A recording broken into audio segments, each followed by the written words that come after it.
got the robot beginning its autonomous route. This is the daytime disinfection route that will be run when guests are present in order to disinfect high-touch, high-contact surfaces. We have several disinfection points this is going to run through. It's going to hit the door handles at all the entranceways, so we'll let it do that for a moment here.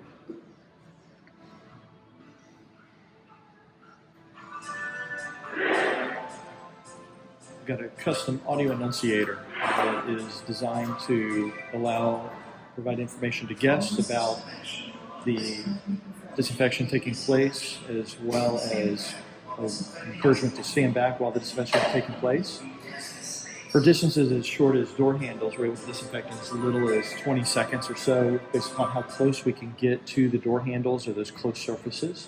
Typically, when we look at a disinfection measurement, we look at about 10 feet wide, 10 feet tall, and about 5 feet deep. So if you could create that sweeping arc of 170 degrees, if you stuck your arm out and went 5 feet in either direction, you would be able to cover all of the disinfection in there. It's taking place up to 99.9%.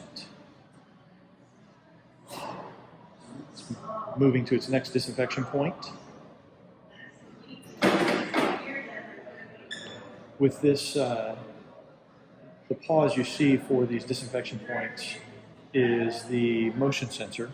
It's one of the safety features to ensure that we don't have unnecessary UV exposure to guests, tenants, to employees, to customers that would be making their way around. This message can be customized. We can have multiple messages play. We can actually add another message that plays while the robot is in motion and going from location to location. We don't have that on this current robot that's performing. It's instead just playing a message when it reaches the disinfection location. We've also got the option to have that message continually loop. Right now we just play that message one time, but you can have a continually looping message. It can be customized to say whatever you would like it to say for your guests, your employees, anyone that you want to reach, letting them know what the robot is doing, and letting them know just to stand back while it performs this disinfection, that they can immediately return to the space. Unlike chemicals or some of the other disinfection methods, there's no waiting period required before you can return, utilize the space. You can immediately touch the door handles. You can immediately come back to a workstation. You could immediately return, if you're in a supermarket, to your food produce stand. At a desk, you could leave your sandwich sitting down, let it disinfect, come back and pick it up and start eating again. In a casino type setting, you could step away, clear a table, or maybe right before the table begins to be used, or a slot machine, and then it's immediately safe for return. Disinfection in this type of areas would be at most 90 seconds, as little as 45 seconds with the 4-light engine model. What you're looking at currently is the 2-light engine model, which means you have 1 light engine on either side. It's identical front to back. You see that as it's rotating. The 2-light engine model provides disinfection in that 5 foot deep, 10 feet tall, 10 foot wide area in as little as 90 seconds. Like we said, when we're focusing on door handles, in very close proximity areas, we can disinfect in as little as 20 seconds. Here we're hitting just a kiosk that, again, focusing on those high-touch, high-contact surfaces. So what we're going to do is we're going to hit this kiosk. We'll hit also the employee entrance to the left, where employees are going in and out regularly, just to continue to provide that the disinfection of those high-touch, high-contact surfaces. The robot is continuing to run its route, going from location to location without any human involvement. We set up all these disinfection points at the beginning of every deployment and commissioning. After mapping the site, we create as many of these disinfection points as possible, and then once they're set up, we can create any sort of customization we would like with regard to the routes we want to run, when we want to run them, how frequently we want to run them.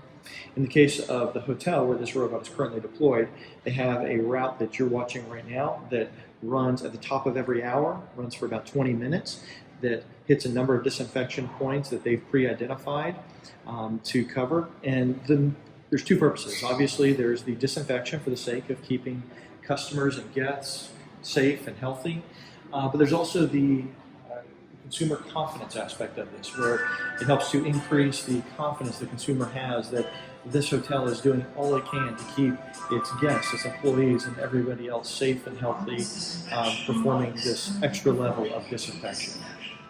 Please stand back while disinfecting is completed, and then you can immediately utilize this space.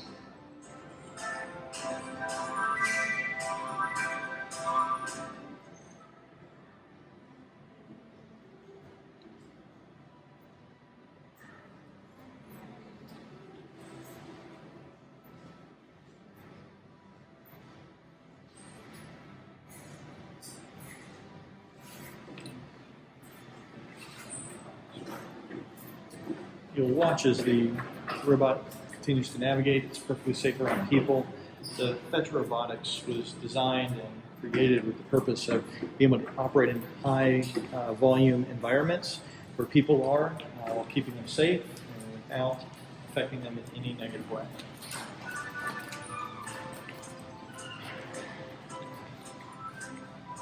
We'll add to the end of this video, we'll run a couple of routes and show you some of the safety features built in where you can walk right at the robot while it's running and it will stop and wait and move around.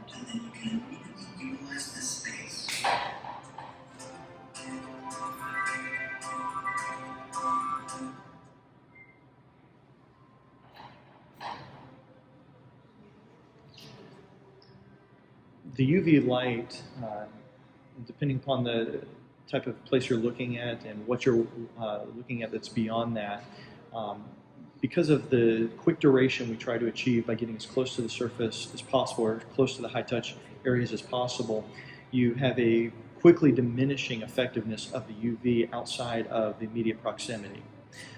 This means that it really is safe for those who are looking further away, or they're standing further away to see that flash. They're not going to be adversely affected by it. UV is also highly reflective, meaning if you've got glass, you can stand right on the other side of the glass, and other than seeing a bright flash, you wouldn't be affected by it at all. In fact, 99% of UV B and C is lost through the glass, and 97% of UVA is lost. We have it moving to the elevator buttons, again, just focusing on these high-touch, high-contact areas.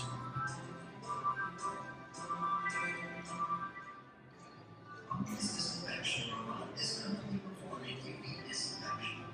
Please stand back while disinfecting is completed, and then you can immediately utilize this space.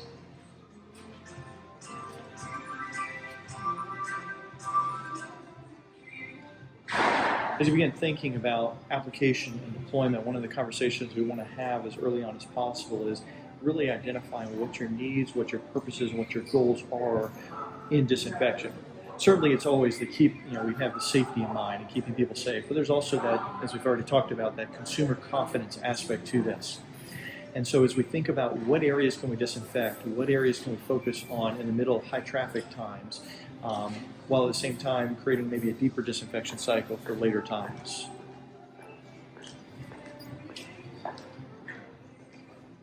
And so we like to have these conversations on the front end in order to be able to set up those disinfection schedules so that we can help make these deployments as smooth and fast as possible and get the robot up and operating. Also, because when we do the deployment and the mapping, we try to identify as many possible disinfection points as possible. It also makes customization after the fact very simple and very easy. We're able to provide just ongoing support to alter, update, change not only the times at which a disinfection schedule may run, but also just the locations themselves, whether it's adding, removing, altering even the order in which they're done. The messages, we can remotely update and push new messages to the units if there's a desire to change the message or update it in any way.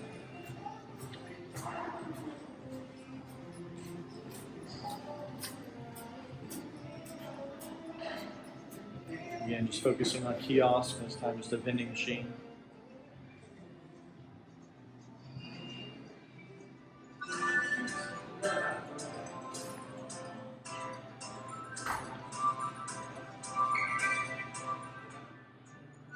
This disinfection robot is currently performing UV disinfection. Please stand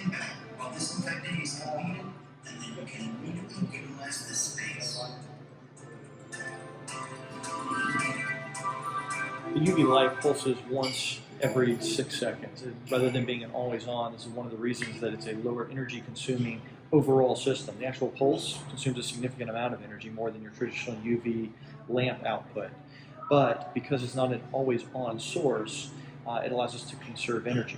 In addition, while we have the ability to be almost 360 degrees, it's 170 on either side, we're able to selectively determine when we want to fire both sides.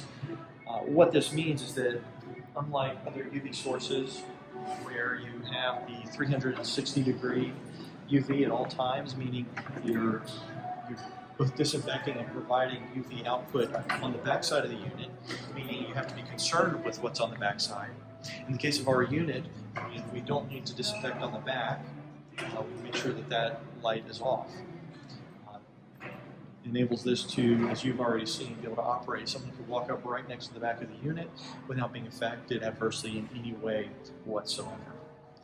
The unit is automatically returning to its dock at the end of its cycle. While this was a short cycle, the unit can run for beyond 10 hours.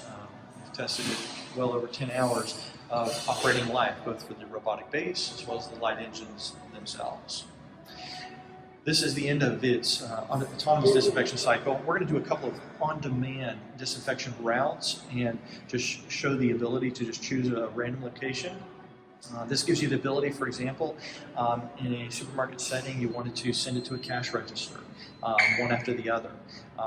In an office setting, to send it to a desk, an office, a conference room that was just vacated.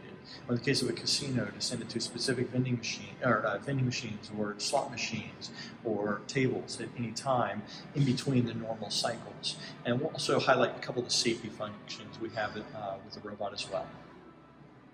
We're going to show the safety features of the Fetch, its ability to work around people and to avoid hitting them. So here we have a couple of volunteers going to just show the safety of the robot as it begins to navigate. So they're going to purposely walk in front of the robot. It senses them. It's going to pause. It's trying to determine what it's going to do. It's going to make a decision on where to go. And it goes right around them. So it works safely around people to avoid hitting them. In case of even children in a hospitality environment or a casino environment or hotels, as you're working and operating with people, you don't have to worry about any safety or liability. Okay. So going to show it again. I'm going to walk at it this time and block its path and just again show its ability and safety features. Stopping right in front of me. Again, the safety aspect. It's finding its navigational path, determining where it wants to go. It continues to see me in its way. It's trying to figure out where, and there it goes. It moves at about 3.4 miles an hour when it's got a clear path. And there it is returning to its base. So completing a disinfection of the restrooms. Now I'm going to watch it again, making that transition from carpet to hard, no issue whatsoever. Pass by. And in this case, it pulls up to these chairs and areas. This would be part of the nighttime disinfection route, where it would look to disinfect the chairs and the table area.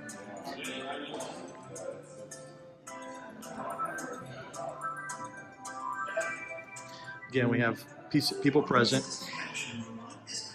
The motion sensors on the front would be activated within about 15-20 feet. And in this case, even if I was standing directly in front, if the motion sensor did not detect me, as long as I'm at least 15 feet away, the first few flashes are not going to be an issue. In fact, a few seconds of flashes are not going to be an issue.